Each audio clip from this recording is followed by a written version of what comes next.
കൊള്ളക്കാരനെ പൊരിച്ചെടുക്കുന്ന കണ്ടപ്പോ കോരി തിരിച്ചുപോയി.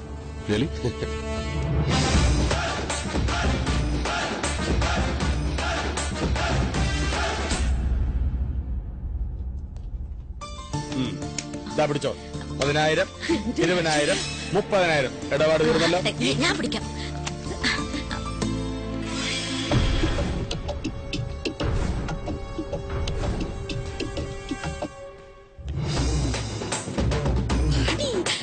സാറേ വളരെ സന്തോഷമുണ്ട്. സാറിന്റെ ആൾക്കാര് പറഞ്ഞ പൈസ മുഴുവനും തന്നു. മാവേലിക്കര മരിച്ചുപോയ എന്റെ അമ്മ ദേവികയുടെ റോൾ നിങ്ങൾ ഭംഗിയായി അഭിനയിച്ചു കേട്ടോ.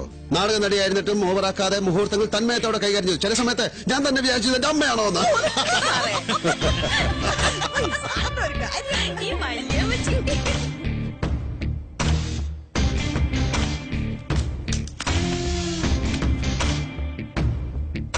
എന്റെ പെങ്ങടെ വേഷം അഭിനയിച്ച കുട്ടിയുടെ പേരെന്താ?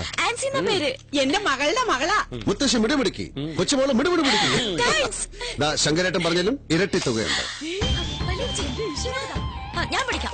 ഇല്ലെങ്കിൽ വെറുതെ വേണ്ടാത്ത മേക്കപ്പ് സാധനങ്ങളൊക്കെ മേടിച്ച് കാശ് മുഴുവൻ ഇപ്പൊ തീർക്കും. ഒന്ന് ചുമ്മാ വണ്ടി റെഡി. വലിയ ഉപകാരം സാറേ. സാറേ ഓക്കെ, ഇനി ഇങ്ങനെ വല്ല വർക്കുണ്ടെങ്കിൽ വിളിച്ചേക്കണേ. വക്കീൽ സാർ ഒരു മിനിറ്റ്.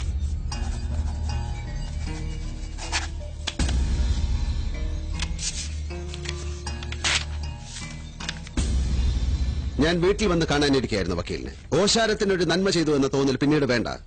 ഒരു സിറ്റിംഗിന് ലക്ഷങ്ങൾ ചാർജ് ചെയ്യുന്ന അഡ്വക്കേറ്റ് രമേശ് നമ്പ്യാർക്ക് എത്ര വേണമെങ്കിലും എഴുതിയെടുക്കാം. Blank cheque. നിങ്ങൾ ആരാണ്? ഇതൊക്കെ നേരത്തെ ചോദിക്കേണ്ട കാര്യങ്ങളല്ലേ. എങ്കിലും പറയാതിരുന്ന നിങ്ങൾ എങ്ങനെ അറിയാനാ? അറിഞ്ഞില്ലെങ്കിൽ പിന്നെ എനിക്ക് എന്താ ഒരു സുഖം.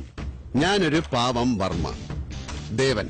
ദേവരാജൻ, ദേവരാജ പ്രതാപ വർമ്മ, ഇവരുടെയൊക്കെ ദേവ്ജി. അത് തെക്കൻ തിരുവിതാംകൂറുമായിട്ട് മോശമല്ലാത്ത ഒരു ബന്ധമുണ്ട് എനിക്ക്. തായ്വഴി. അച്ഛൻ വടക്കെന്ന് പറഞ്ഞാൽ ഉദയനന്റെ നാട്ടിൽ. അങ്ങനെ തെക്കും വടക്കും കൂടെ ചേർന്നപ്പോ ഞാൻ അല്പം വടക്കായി. വക്കീലിനെ ഒന്നും പിടികിട്ടുന്നില്ല അല്ലേ?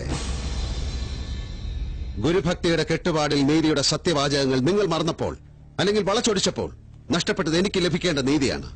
വധശിക്ഷ അർഹിക്കുന്ന അരുൺകുമാർ എന്ന പക്കാ ക്രിമിനലിനെ നിങ്ങൾ ഈ കോടതിയിൽ നിന്ന് പുല്ലുപോലെ ഇറക്കിക്കൊണ്ടുപോയെന്നറിഞ്ഞപ്പോ എന്റെ ഈ നെഞ്ചാ പിടഞ്ഞത്.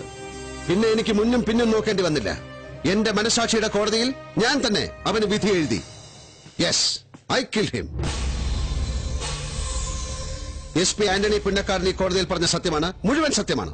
ഞാനാണ് കൊന്നത് ഈ കൈകൾ കൊണ്ട്.